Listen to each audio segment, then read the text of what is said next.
अस्सलाम वालेकुम। सब कैसे हैं? ठीक हैं? खैरियत से हैं?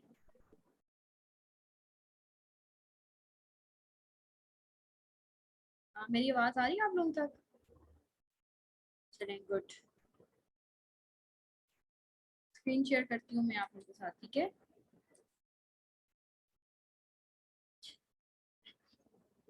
चलें, ठीक है, क्लास को स्टार्ट करते हैं। बिस्मिल्लाहिर्रहमानिर्रहीम। अह, आज की क्लास को स्टार्ट करने से पहले लास्ट क्लास के हवाले से अगर किसी की कोई कंफ्यूजन है, किसी का कोई क्वेश्चन है, तो वो आप लोग मुझसे डिस्कस कर सकते हैं, पूछ सकते हैं।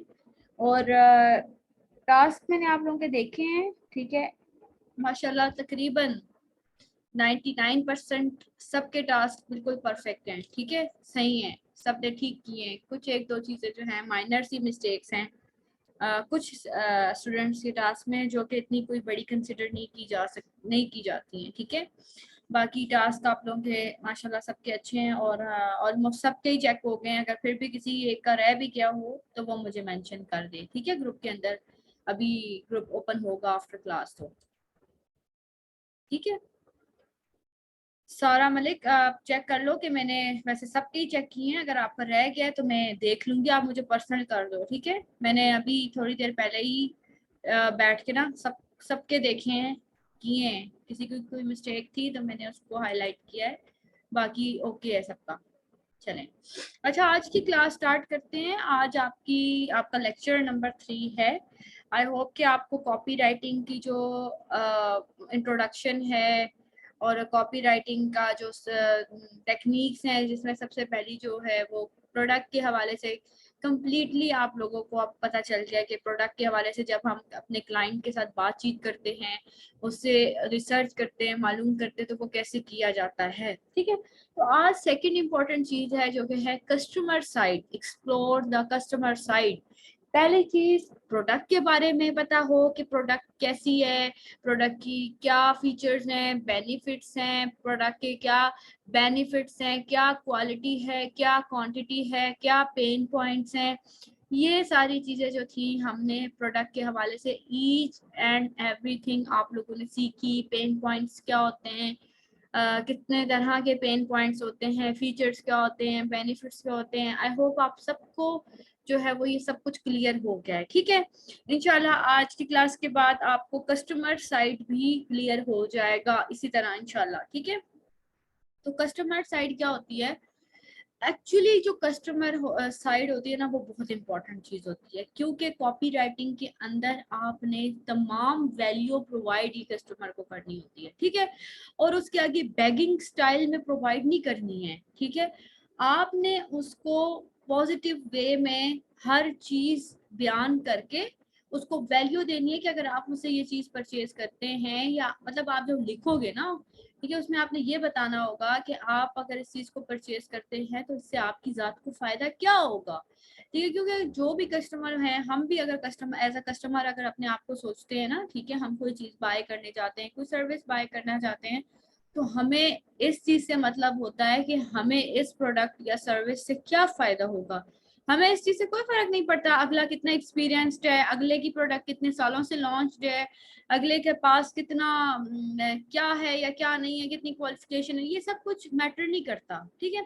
मैटर क्या करता है कि वो प्रोडक्ट या सर्विसेज हमें कितना फायदा देने वाली है, ये चीज मैटर करती है। और फिर हम डिसीजन लेते हैं कि क्या हम ये प्रोडक्ट या सर्विस बाय करेंगे या नहीं। कुछ बिजनेसेस ऐसे होते हैं जो ये गलती करते हैं कि उनकी प्रोडक्ट्स या सर्विसेज बहुत अच्छी होती हैं, बेस्ट होती हैं, लेकिन उनको एक्सप्लेन ही नहीं करना आता अपने प्रोडक्ट और सर्विसेज के बारे में। हो सकता है उसके कंपैरिजन में कुछ और ऐसे ब्रांड्स हैं या प्रोडक्ट्स, वही सेम प्रोडक्ट्स और ब्रांड बहुत अच्छे बेच रहे हों, लेकिन उनकी क्वालिटी नहीं अच्छी होगी कंपैरेटिवली टू दैट वन जो बहुत अच्छी क्वालिटी का प्रोडक्ट है, लेकिन उनको बेचना नहीं आता, ठीक है। देखो, जैसी भी प्रोडक्ट या सर्विस हो, अगर आपको बेचनी नहीं आती ना, तो आप सोच लें कि आपका बिजनेस ठप है, ठप हो गया, ठीक है। तो कॉपी राइटर का क्या काम होता है कि उसको चीजें बेचनी आती हैं, ठीक है। आप ऐसा लिखोगे या लिखने की कोशिश कर रहे हो या आप सीख रहे हो वो चीज कि आप बेस्ट लिख पाओगे, जो पढ़ेगा, जो जिस चीज के बारे में भी लिखोगे, लाइक अगर आप किसी प्रोडक्ट के बारे में लिख रहे हो, किसी सर्विस के बारे, जिस चीज अपनी सर्विसेज के बारे में लिख रहे हो कि आप कॉपीराइटर हो, whatever you are writing, आपका लिखना बहुत परसुएसिव होगा, बहुत परसुएसिव हो जाएगा, ठीक है। आप कोई भी चीज सेल ऐसी सेल करने काबिल हो जाओगे कि आप खुद हैरान रह जाओगे कि यार मींस कि आपके वर्ड्स बहुत परसुएसिव हो जाएंगे, ठीक है। अब देखो, जैसे अगर आप ये सब कुछ सीखते हो और सीखने के बाद आपकी अपनी कोई सर्विस है, लाइक अगर आप ग्राफिक डिजाइनर हो, आप कंटेंट राइटर हो, आप अमेज़न बीए हो, आप कुछ भी हो, तो अगर आपने अपनी खुद की सर्विसेज भी सेल करनी है, आप कॉपीराइटर हो, आपने अपनी खुद की सर्विसेज भी सेल करनी है, तो आपको ये स्किल बहुत जो है वो बेस्ट रहेगी, क्योंकि आप सारी की सारी जो वैल्यू प्रोवाइड करोगे वो अपने क्लाइंट, अपने कस्टमर को प्रोवाइड करोगे जिसके लिए लिख रहे हो, ठीक है। खुद के बारे में कोई तारीफ नहीं करोगे और खुद की प्रोडक्ट के बारे में कोई तारीफ नहीं करोगे, बस वैल्यू कैसे प्रोवाइड की जाती है वो आप सीखोगे, वो टेक्निक्स होती हैं, उन टेक्निक्स को यूज करते हुए वैल्यू प्रोवाइड की जाती है, ठीक है। और इंशाल्लाह वो भी आपके लिए बहुत इजी करके करूंगी। तो customer side is the key to write excellent copy. In this side copywriter should aware about all the details of customers product service structure, because copywriter doesn't write on assumptions। देखो अब जो भी copywriter होता है, अब दुनिया में हजारों लाखों सर्विसेज हैं, प्रोडक्ट्स हैं, अब हर एक को हर एक प्रोडक्ट या सर्विसेज के बारे में तो नहीं पता होता ना इंसान को, कॉपीराइटर भी इंसान होता है, उसको भी नहीं पता होता, ठीक है। तो उसके लिए जैसे आपने प्रोडक्ट साइड की सारी डिटेल ली अपने क्लाइंट से तसल्ली के साथ, इसी तरह आपने कस्टमर साइड की भी सारी डिटेल लेनी होती है कि जो प्रोडक्ट यूज करने वाले आपके कस्टमर हैं, आप उनके बारे में बताएं कि वो कौन लोग हैं, ठीक है। तो कॉपीराइटर अजम्पशंस पे नहीं लिख सकता। अजम्पशंस पे लिखने का क्या ये पॉइंट है, अजम्पशंस पे मींस के खुद से नहीं लिख सकता, खुद से सोच के नहीं लिख सकती, हाँ ये हो सकता है, हाँ वो हो सकता है, मैं ये लिख देता हूँ, मैं वो, ऐसा नहीं करते हैं। अगर ऐसा करोगे तो एक फ्लॉप कॉपीराइटर बन जाओगे, ठीक है। सो आपने हर चीज अपने क्लाइंट से तसल्ली के साथ पूछनी है, जैसे आपने प्रोडक्ट के बारे में पूछा था, इसी तरह आपने उसके कस्टमर के बारे में हर चीज को पूछना है। Customer just care about themselves, not about you और ब्रांड। ठीक है, ये बात अभी मैंने पहले भी की है कि कस्टमर जो होता है, अगर हम अपने आप को भी देखें, खुद भी हम कस्टमर, कितनी चीजों के कस्टमर्स हैं, ठीक है। अपना कैमरा ऑफ कर ले प्लीज। अगर आप खुद को भी देखें एज अ कस्टमर, ठीक है, आप कोई चीज भी कोई ब्रांड पे जाते हो, कोई चीज खरीदने जाते हो, ठीक है, तो आपने देखा होगा कि हम लोग ये नहीं सोचते कि कितना बड़ा ब्रांड है, हम लोग ये नहीं सोचते कि हमें इस ब्रांड का क्या बैकग्राउंड है, क्या हिस्ट्री है, क्या, हम अपनी जेब देखते हैं, हम अपना फायदा उसमें ढूंढते हैं, ठीक है। यही सारी चीजें होती है ना, जब हम कहीं पे शॉपिंग करने जाते हैं, कोई सर्विसेज, इससे हमें क्या फायदा होगा, ये चीज बाय करेंगे कितना अरसा चलेगी, ये सारी चीजें हम देख के कोई भी प्रोडक्ट बाय करते हैं अपने वैल्यू के हिसाब के मुताबिक। If you grab them out from the crowd you can win them, ठीक है। अब देखो, एड्स तो बहुत लोग लिखते हैं, मार्केटर्स भी लिखते हैं, बूस्टर जो लगाते हैं वो भी लिखते हैं, ठीक है, इंसान खुद भी अपनी किसी प्रोडक्ट के बारे में लिख देता है, ठीक है। लेकिन आप किसी भी कस्टमर को विन कब कर पाते हो, इतनी भीड़ में से, इतनी क्राउड में से, जब आप उसको वैल्यू प्रोवाइड करते हो, सबसे डिफरेंट चीज लिखते हो, तब उसको क्लिक करती है और वो चीज वो बाय करने पे मजबूर हो जाता है या ट्राई करने पे मजबूर हो जाता है, ठीक है। उसके बाद तो अब ऑब्वियसली उसको ब्रांड पसंद, एक दफा वो ट्राई करेगा, उसको अगर वो चीज पसंद आती है, वाकई उस ब्रांड में पोटेंशियल होगा, तो वो उसका रिपीटेड कस्टमर बन जाएगा। लेकिन कॉपीराइटर का काम क्या होता है, सिर्फ लिख के देना, बाकी तो जिम्मेदारी जो होती है वो ब्रांड की या उस सर्विस की खुद की होती है, जो सर्विस प्रोवाइडर होता है। So copywriter should ask to the client, ठीक है, ये कॉपीराइटर्स जो क्वेश्चन अपने क्लाइंट से पूछेगा अबाउट कस्टमर, वो ये क्वेश्चन है, ठीक है। नंबर 1 क्वेश्चन होगा, are there any current buyers of your product, ठीक है, यानी कि आपके प्रोडक्ट के या सर्विस के कोई करंट बायर्स हैं, जैसे कि कोई पुराना ब्रांड है या कोई लोकल ब्रांड है, जो पहले से मतलब बिजनेस चल रहा है उनके तो होते हैं ना, करंट बायर्स होते हैं, तो वो कहेगा कि यस है, अगर पुराना है तो, अगर पुराना बिजनेस है। अगर नहीं है, न्यू लॉन्च हुआ है, अभी अभी लॉन्च हुआ है, उन्होंने फौरन ही हायर कर लिया है कॉपीराइटर को, तो ऑब्वियसली नो, फिर तो कोई उसका क्लाइंट या वो नहीं होता, बायर नहीं होता। What is the target audience of the product, like gender, age, etcetera. अब ये इंपॉर्टेंट चीज है कि आप जिस प्रोडक्ट के लिए लिखने जा रहे हो, आपको पता होना चाहिए कि उसका टारगेट ऑडियंस कौन सा है। ठीक है, यानी कि जेंडर में बॉयज के लिए लिख रहे हो, बॉयज के लिए वो प्रोडक्ट है, या गर्ल्स के लिए वो प्रोडक्ट है, वुमेन के लिए, मेल के लिए, किड के लिए, न्यू बॉर्न के लिए, एजेड पीपल के लिए, या किस किस पर्सन के लिए है, कौन सा एज ग्रुप है, कौन सा जेंडर है। ठीक है, ये सारी चीजें आपने उससे पूछनी है। ठीक है, अब देखें अगर कोई ऐसा प्रोडक्ट है जो न्यू बॉर्न्स के लिए है, तो ऑब्वियसली हम न्यू बॉर्न्स को और उनके पेरेंट्स को टारगेट करेंगे। न्यू बॉर्न्स खुद तो नहीं बाय करते ना चीज, ठीक है, वो तो ज़ाहिर बेबीज होते हैं, उनको तो नहीं पता, उन्होंने खुद तो बाय नहीं करना, तो हमने किसको टारगेट करना होता है, न्यू बॉर्न्स के पेरेंट्स को टारगेट करना होता है, जो न्यू पेरेंट्स होते हैं उनको टारगेट करना होता है। इसी तरह जो कुछ ऐसे प्रोडक्ट्स होते हैं जो स्पेशली टीनेजर्स के लिए होते हैं, लड़कियों के लिए, गर्ल्स के लिए होते हैं, तो वो फिर हम टीनेजर्स को डायरेक्टली टारगेट करते हैं और मदर्स को टारगेट कर सकते हैं। ठीक है, तो आपने एग्जैक्टली पूछना है अपने क्लाइंट से कि जो आपने प्रोडक्ट बनाई हुई है, आप देखें, अब आप लोगों ने जितनों ने भी लास्ट असाइनमेंट्स की हैं, उनमें आप लोगों ने जो प्रोडक्ट सिलेक्ट की है, उसी प्रोडक्ट का अगर आप कस्टमर साइड भी देखो, ठीक है, तो अब आप बता सकते हो कि वो किसके लिए, कौन से जेंडर के लिए, कौन से एज ग्रुप के लिए, या फैमिली के लिए, किस तरह से वो किस क्राइटेरिया में, कैटेगरी में फॉल करती है। ठीक है, number 3 question is what is the speciality of your product that customer will come again and keep buying your product। ठीक है, वो ये क्वेश्चन जो है ना उससे मिलता जुलता है, प्रोडक्ट के हवाले से मिलता जुलता है।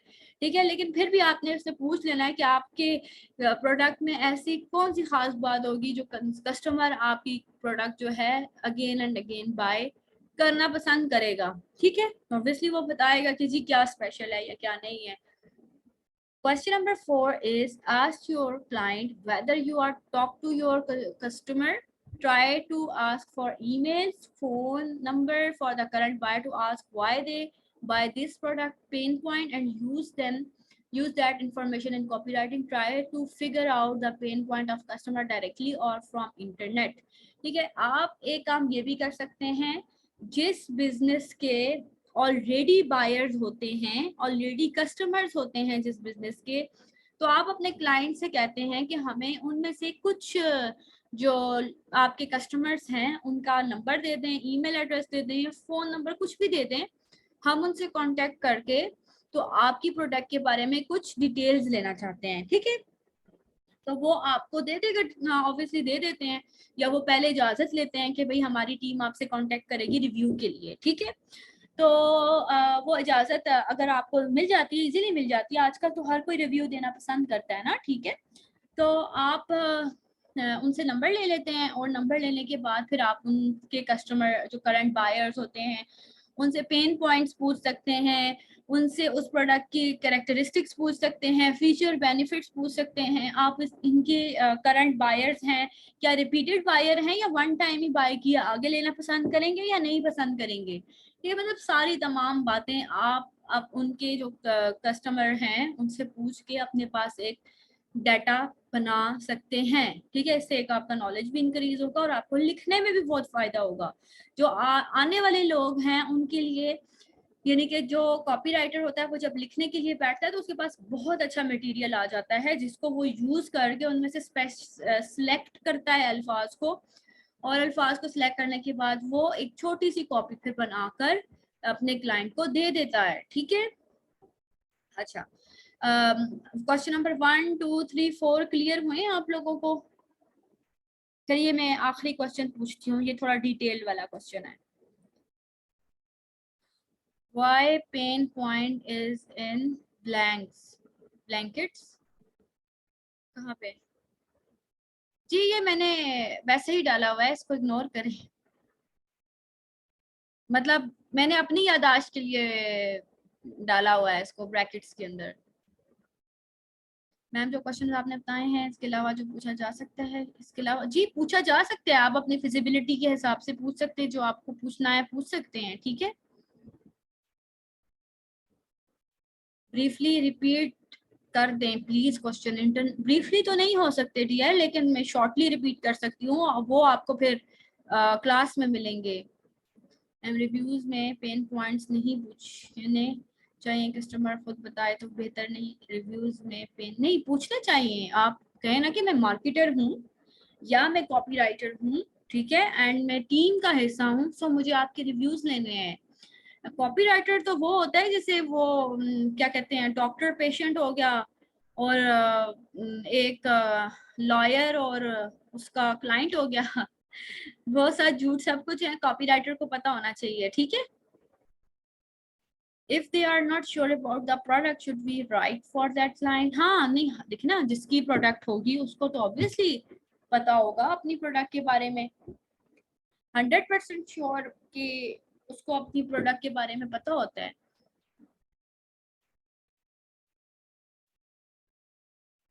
ठीक है। अच्छा चलें, क्वेश्चन नंबर 1 2 3 आप 4 आपको क्लियर हो गए हैं, प्लीज मुझे बताएं क्लियर है तो। डायरेक्ट अप्रोच करेंगे हम, जैस आफ्टर परमिशन, परमिशन आपको वो लेकर देगा क्लाइंट आपका, और आप डायरेक्ट अप्रोच करेंगे थ्रू व्हाट्सएप नंबर या जो भी आपको वो देता है। फिर क्या कस्टमर गलत गाइड कर सकता है? देखिए आपका सिर्फ काम होगा उससे क्वेश्चंस करना, ठीक है। आपके पास एक डाटा आ जाएगा, फिर वो अगर आपको उसमें कुछ गड़बड़ लग रही है या कुछ ऊंच नीच समझ आ रही है ना, तो वो आप अपने क्लाइंट के साथ डिस्कस कर सकते हैं कि भाई ये आंसर मुझे मिले हैं, ठीक है। अगर उसमें कुछ गलत बयानी की हुई है तो थोड़ा पता चल जाएगा, बंदा फिर कॉमन सेंस भी यूज कर लेता है ना साथ, तो फिर समझ आ जाती है बंदे को। और पेशेंस बहुत आ जाता है, स्किल को सीखने के बाद आपके अंदर पेशेंस बहुत आ जाता है। जिसके अंदर पेशेंस आ गया ना, स्किल को सीखने के बाद समझ लें कि वो एक कामयाब कॉपी राइटर बन जाएगा।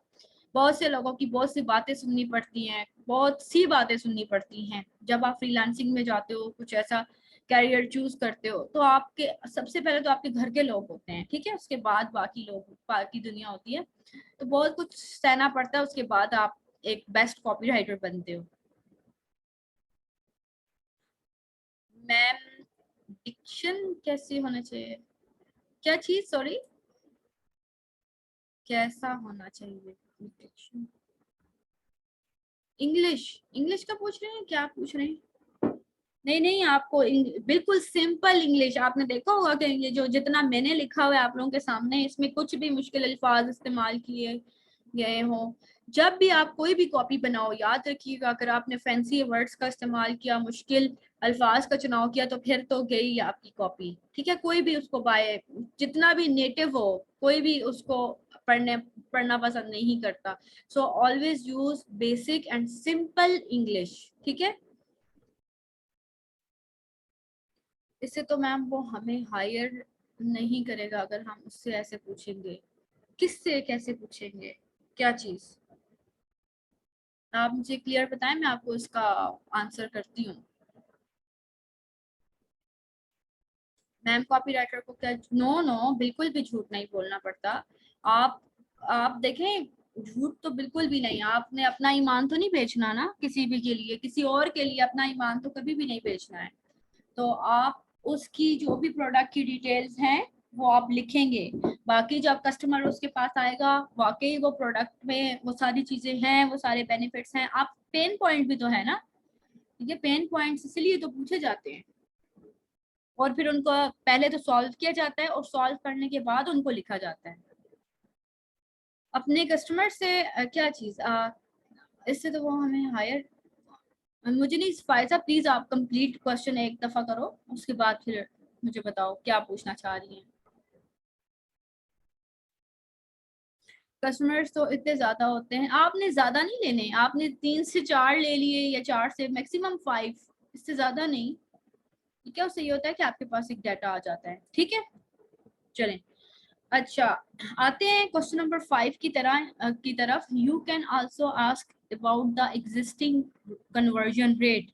ठीक है, आप उससे उसका एग्जिस्टिंग जो करंट कन्वर्जन रेट चल रहा होता है वो भी पूछते हैं। अब कन्वर्जन रेट क्या चीज होती है, ये एक बहुत इंपॉर्टेंट टर्म है कॉपी राइटिंग के अंदर, जिसका ही तो सारा खेल है, कन्वर्जन का ही तो सारा खेल है।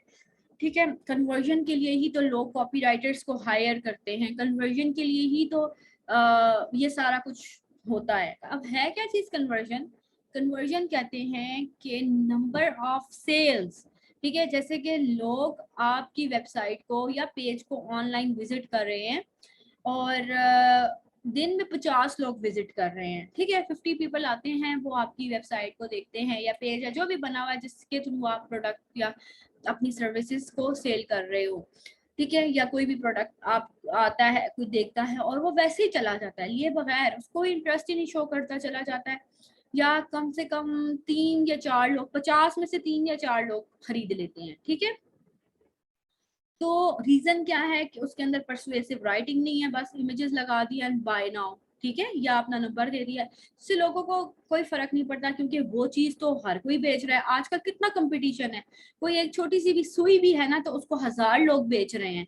तो आपने उस क्राउड में से कैसे निकल के अपने आप को यूनिक करके लोगों को बताना है उस प्रोडक्ट की इंपॉर्टेंस को और उसको बेचना है, ये कॉपीराइटर का काम होता है। ठीक है, तो जब कोई बंदा जिसके पेज पे, फेसबुक के पेज पे 50 लोग विजिट करते हैं, उससे पूछते भी हैं, उस प्रोडक्ट की डिटेल भी लेते हैं, क्या चार्जेस हैं, क्या डीसी है, वगैरह वगैरह, लेकिन उसमें से 2 या 3 लोग बाय करते हैं। ठीक है, उसका कन्वर्जन रेट होगा 2 से 3%।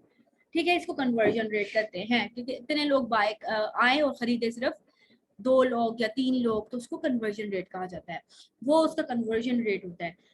इसके बरक्स जब एक बिजनेस कॉपी राइटर को हायर करता है, वो उसके लिए अच्छा कंटेंट लिखता है, वो उसको अच्छी पोस्ट बना के देता है, अच्छी कॉपीज बना के देता है, उसकी जो उसका जो पेज होता है, उसके पेज के हर प्रोडक्ट के इमेज के साथ अच्छी राइटिंग होती है, परसुएसिव वर्ड्स का इस्तेमाल किया जाता है, जिसको पढ़ने वाले को ये देख के ये फीलिंग आती है कि वाकई ये प्रोडक्ट एक अच्छी हेल्दी प्रोडक्ट है और इस प्रोडक्ट से उसको फायदा होगा, यही उसके मतलब की प्रोडक्ट है और ये वो बाय करना चाहता है। देखो कितने प्रोडक्ट्स ऐसे होती है जो हम बाय करना चाहते भी हैं, लेकिन हमें उसकी कुछ डिटेल्स नहीं मालूम हो रही होती सही से, हमें कुछ पता नहीं चल रहा होता, कहीं स्पॉट पेन आ रहा होता है, कहीं पे कोई फाइनेंशियल पेन आ रहा होता है, कुछ भी पेन्स आ रहे होते हैं जिसकी वजह से हम लोग उस प्रोडक्ट को बाय नहीं करते, खासतौर पे ऑनलाइन अगर हम देखें तो। ठीक है, तो इसी तरह सेम यही चीज होती है कि आप जब कॉपीराइटर को हायर करते हैं तो वो सारी डिटेल्स के बाद कुछ ऐसा लिख के दे देता है अपने क्लाइंट को, जिसको वो जब अपने वेबसाइट पे लगाता है या अपने पेजेस पे, इंस्टा है या फेसबुक है या व्हाट्सएप पे बिजनेस भी आजकल लोग करते हैं, कहीं पे भी लगाता है, उसके बाद उसकी कन्वर्जन रेट इंक्रीज होना स्टार्ट हो जाता है। लोगों को पता चलता है उस प्रोडक्ट के हवाले से, उसके बेनिफिट्स के हवाले से, उसके वैल्यू के हवाले से। ठीक है, उसका कन्वर्जन रेट इंक्रीज होना। अब 50 लोग विजिट करते हैं और 50 में से 20 से 25 लोग बाय करना स्टार्ट हो गए हैं, तो कन्वर्जन रेट 20 to 25% हो गया है। ठीक है, देखें एक कॉपी राइटर का जो लिखना होता है वो इतना स्ट्रॉन्ग, इतना पावरफुल होता है कि जब कोई भी बंदा उस प्रोडक्ट को देखता है तो उसको ये लगता है कि ये प्रोडक्ट वाकई मेरे लिए बनी है। ठीक है, और हमेशा याद रखिएगा कि कॉपी राइटर में जो कॉपी राइटर होता है वो यू फोकस्ड होता है, हमेशा यू फोकस्ड। वो अपनी बात नहीं करता, ना ही अपनी प्रोडक्ट की तारीफ करता है, वो हमेशा ये बताता है कि इस प्रोडक्ट से कस्टमर को क्या फायदा होगा। ये टेक्निक है, ये इंशाल्लाह आप नेक्स्ट क्लास में सीखोगे और उससे अगली क्लास में सीखोगे। ठीक है, नेक्स्ट में इंशाल्लाह आपने हेडलाइंस कैसे बनानी होती हैं यही टेक्निक को इस्तेमाल करते हुए, और उससे अगली क्लास में इंशाल्लाह आपकी कॉपी कैसे बनती है वो होगी। तो कन्वर्जन रेट इस तरह से इंक्रीज होता है। जब कन्वर्जन रेट इंक्रीज होता है तो आपका जो क्लाइंट है ऑब्वियसली वो भी खुश होता है, वो खुश होता है तो आपको वो अच्छा पे भी करता है, आपको लाइफ टाइम अपने साथ भी रखता है और आपसे काम भी कराता है। ठीक है, तो इसको कहते हैं कन्वर्जन रेट। कन्वर्जन रेट में कोई प्रॉब्लम, कोई क्वेश्चन तो प्लीज पूछें। Is it compulsory to ask customer? जी एग्जैक्टली, दिस इज कंपल्सरी, इसके बगैर आप कैसे करोगे? कस्टमर जो बाय करते हैं उनकी क्वांटिटी को कन्वर्जन रेट कहते हैं। नहीं, क्वांटिटी को नहीं, देखो 50 या 100 को कर लेते हैं, 100 कर लेते हैं। 100 लोग एक पेज को, इंस्टाग्राम का एक पेज है उसको विजिट करते हैं, 100 लोग विजिट करते हैं। उसमें क्या है कि जस्ट पिक्चर्स लगी हुई हैं और कुछ खास डिटेल्स नहीं दी हुई, कुछ कन्वर्जन रेट, कुछ परसुएसिव वर्ड्स का इस्तेमाल नहीं है, बस ऐसे ही उन्होंने क्या किया हुआ है, इमेजेस लगाई हुई हैं और व्हाट्सएप नंबर दिया हुआ है कि ऑर्डर करने के लिए इस पे राब्ता कर लें। तो अब जो बंदा खरीदना चाहता है वो इतना डुअल हो जाता है कि उसको समझ नहीं आती कि भाई इस जो हमें डिटेल्स चाहिए वो तो इन्होंने दी हुई नहीं है, तो हम क्या इनसे राब्ता करके, इतना टाइम किसके पास है आजकल के भाई वो राब्ता करें, पूछें, उसके बाद पूछ भी लेते हैं लोग और पूछने के बाद भी कन्वर्जन रेट नहीं आता। ठीक है, तो इससे बेहतर नहीं है कि जब आप पोस्ट लगाएं वो इमेजेस लगाएं, इमेजेस के साथ ही कुछ ऐसा लिख कर भी दें ताकि जो पढ़ने वाला हैप्पी हो और हैप्पी हो के फौरन वो ऑर्डर प्लेस करे।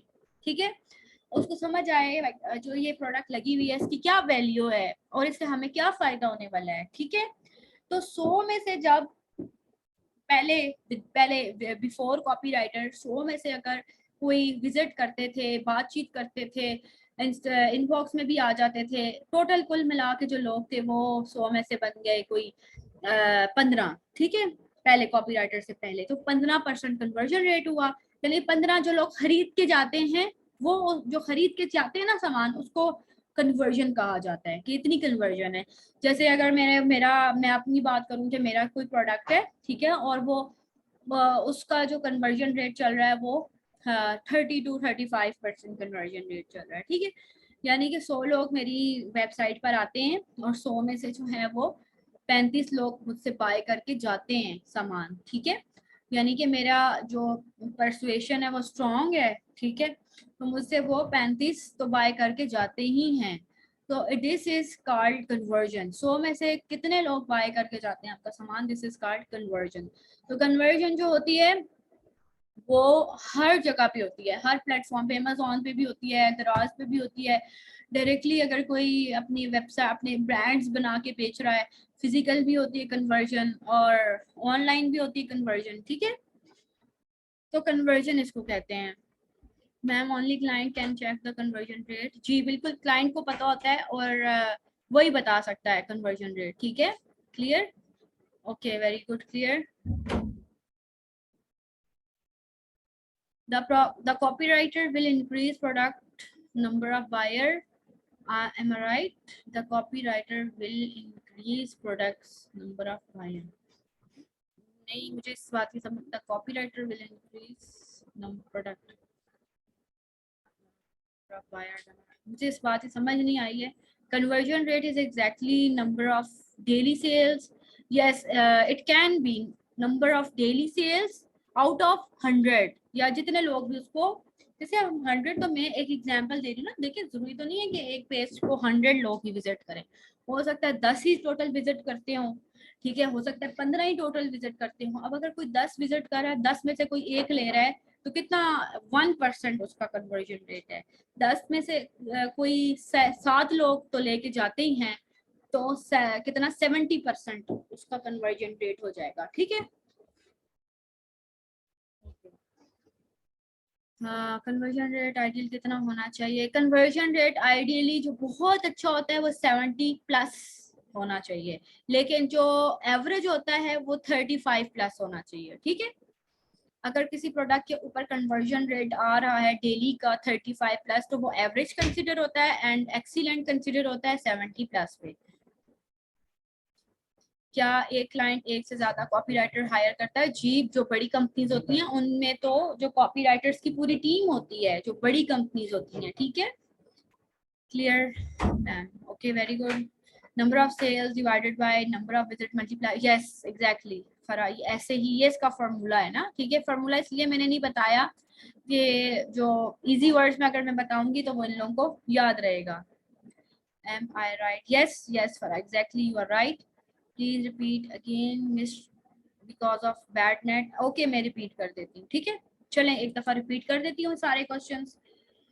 ओके, नंबर 1 क्वेश्चन है, are there any current buyers of your product, ठीक है। अच्छा, 1 मिनट के बाद आप लोगों ने अगेन ज्वाइन करना है। लिंक मैं नया भेजूंगी, मे बी वो लिंक वर्किंग ना हो, तो मैं नया लिंक आपको भेजूंगी, थोड़ा पेशेंस रखिएगा, ठीक है।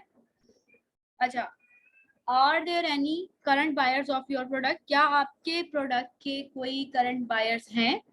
ठीक है, अगर तो वो प्रोडक्ट न्यूली लॉन्च्ड है फिर तो ऑब्वियसली नो। जाहिर है, जो नया ब्रांड होता है उसके पहले से तो कोई भी बायर्स नहीं होते ना। जो ओल्ड ब्रांड्स होते हैं, बिजनेसेस होते हैं, उनके पहले से बायर्स होते हैं, तो वो कह सकते हैं कि yes. What is the target audience of the product, like gender, age etcetera. तो दूसरा नंबर 2 क्वेश्चन इज कि आपका जो प्रोडक्ट है उसको आप कौन से मतलब ऑडियंस को आप टारगेट कर रहे हो, बच्चे हैं, बड़े हैं,